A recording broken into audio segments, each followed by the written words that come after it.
Good morning. Welcome to A Glow Life. I want to read another excerpt from chapter 10. This is one of my favorite pieces to write. There are many, but I'm going to jump around just a little bit so you get the idea. But starting on page 134, and this is at Delphi.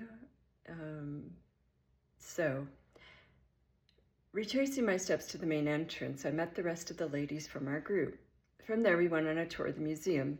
Disappointingly, there was only 1 hour remaining before closing, which made our visit short, albeit impactful. To stand amongst artifacts crafted so many centuries ago left me with a sense of awe. There was one more place I needed to visit before leaving Delphi, a sanctuary complex down the mountain and about half a mile from the rest of the temple ruins. The dream-daze had been wearing off over the past hour. I knew that dream meant there was something coming, but I had no idea what or when. To read about that dream, you're going to have to go back a little farther in chapter 10. Okay. Time would tell, as it always does. On my way, I stopped to drink from the Kastalia spring fountain, then took the dirt path veering off the main road down to the ruins. With every step, I could feel the spiritual energy of the Tholos, as if it was calling directly to me, and my soul already knew the way. Obeying its beckoning, I passed several ruins as glow guided my feet.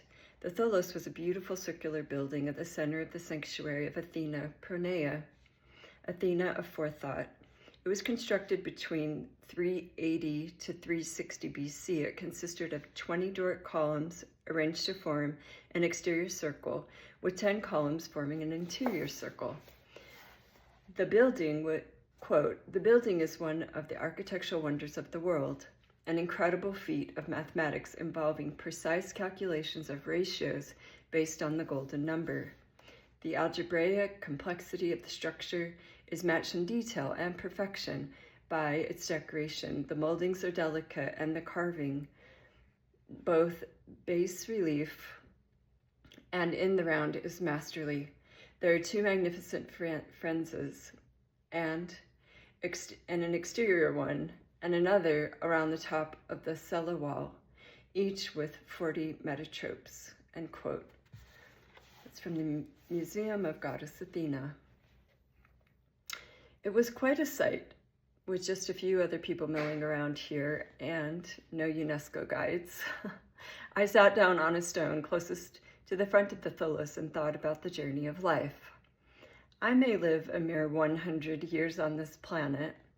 What was I creating with it? At the end of my time, what did I want my 3 children and grandbabies to remember about me?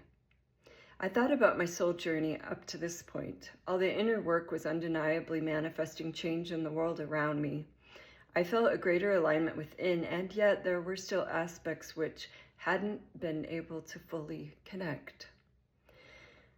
I looked at the circular majesty of the temple ruin and imagined myself in the center, seated at a large round table with 13 chairs, including my own. All of the other chairs were filled with differing aspects of me. Each part was known and integrated, a piece of the whole. Not one single part of me was left out in the cold, detached, and or suffering anymore. Everyone had its place. Each aspect was fervently engaged in the process of transmutation in the quest of conscious evolution. There was a feeling of mutual respect, honor, and pure love. We sat at the table in strength and wisdom. It was my own safe haven. Together we formed the round table of my soul, unified in synergy and interdependence. To read more about this beautiful process and my round table of soul theory, jump on www.aglowlife.com and grab your copy.